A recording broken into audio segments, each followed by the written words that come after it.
One of the keys to success is consistency.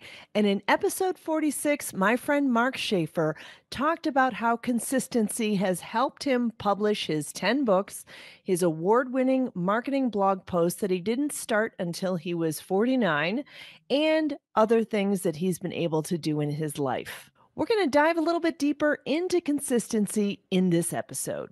Hello, dreamers. Welcome to the Late Starters Club, giving you the inspiration, mindset, and tools you need to start something midlife and beyond. Remember, it's never too late to follow your dreams. First, a word from our sponsor, me. Are you feeling stuck in your business and aren't sure how to grow? Or maybe you're starting something new and just really don't know what strategy is going to work best for you. Well, then you might need my one on one coaching and consulting. I've personally helped businesses grow to the 6 figure mark and 7 figure mark. Whether it's really diving into your ads and seeing what's wrong, giving you hands on specific advice, or it's just taking a look at your overall strategy and giving you some recommendations for moving ahead. Just go to AndreaVall.com and go to the Consulting and Coaching tab for more information and packages that fit your needs. And now back to our regularly scheduled program. In this podcast, a lot of the things I'm talking about come down to creating good habits around that thing. For example, if you want to work out and be a better athlete, you're going to need habits to make sure that you're hitting the gym. If you want to create a new business, you've got to create these habits that will help you build the business, and you've got to be consistent in your efforts.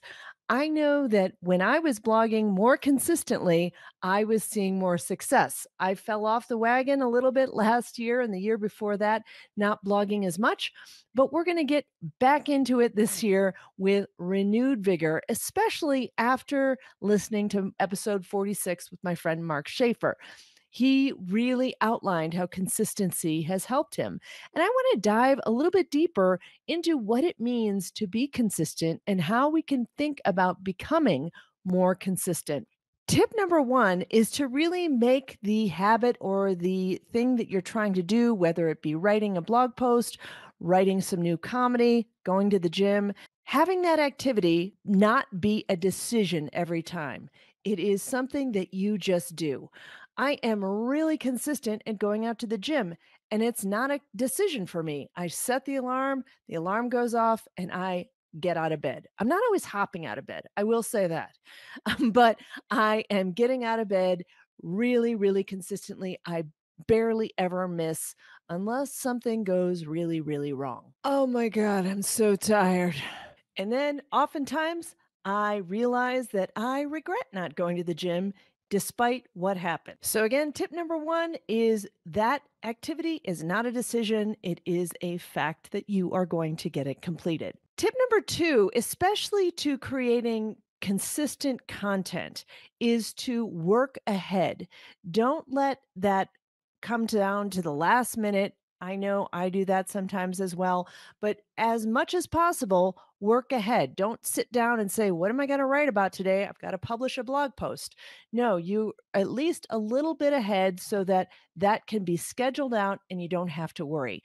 I know that as I have had to be more consistent with this podcast, it's been really, really important to work ahead a little bit so that I'm giving my team member, Sarah, time to get the post ready, the podcast ready, the recording and the transcript and everything like that.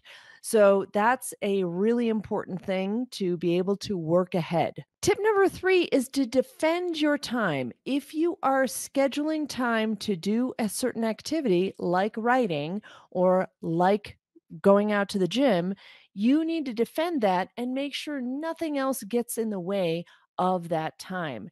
One thing that I really admired about Mark was that when I asked him about scheduling a podcast interview, he knew he was really busy getting his book finished. And so he told me he could not have a podcast interview until after that time happened. And he was also doing a recording of his audio version of the book.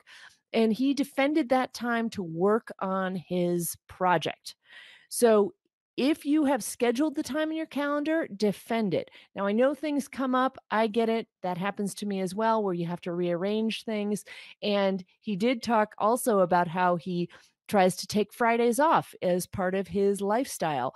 And he did schedule our podcast interview on a Friday just because he is a really nice guy. But for sure, try and defend your time as much as possible and keep that schedule so that you can get your work done. Tip number 4, and this is especially for content creation, you need to have multiple ideas going because sometimes you're going to be more inspired by a certain idea, or you might want to think about how you're laying your content out for your blog or your book, for example. And so having multiple ideas written down, ready to go so that you can pick and choose from some things can help you be better at creating content. I know I do this all the time as well. I'll sit down and brainstorm a bunch of different ideas and then pick what's really calling to me. Tip number 5 is to find ways to make things faster and easier for you. If you find that you're coming up against a mental block around how do I write this post, or I've got the idea and now I'm not sure how to structure it, what can make that easier for you? For me, I've found that writing out the bullet points is a good place to start. Maybe it's something like having Chat GPT start your content writing and then get some ideas from that. Maybe it's a set of steps that you take to first research some content ideas. Then you create the outline, then you do the video, you take the video transcript to start the blog post. Think of different ways you can make it faster and easier for you. Now, these aren't always what's going to be faster and easier for someone else. I've definitely realized that having a super solid outline and talking it through out loud sometimes helps me create that content quicker. I think creating good content consistently is a great tip from Mark to be able to become more well known, to really build your personal brand. And like Mark said, personal branding, I think, is so important, especially now. So, realizing why you're creating that content, how it's going to help your business, and coming from that place of service, I think can really help inspire you to create that consistent content. Hope that was helpful, and make sure you grab the free guide, Top Tools for Late Starters, on the website at latestartersclub.com. And let's turn dreaming into doing.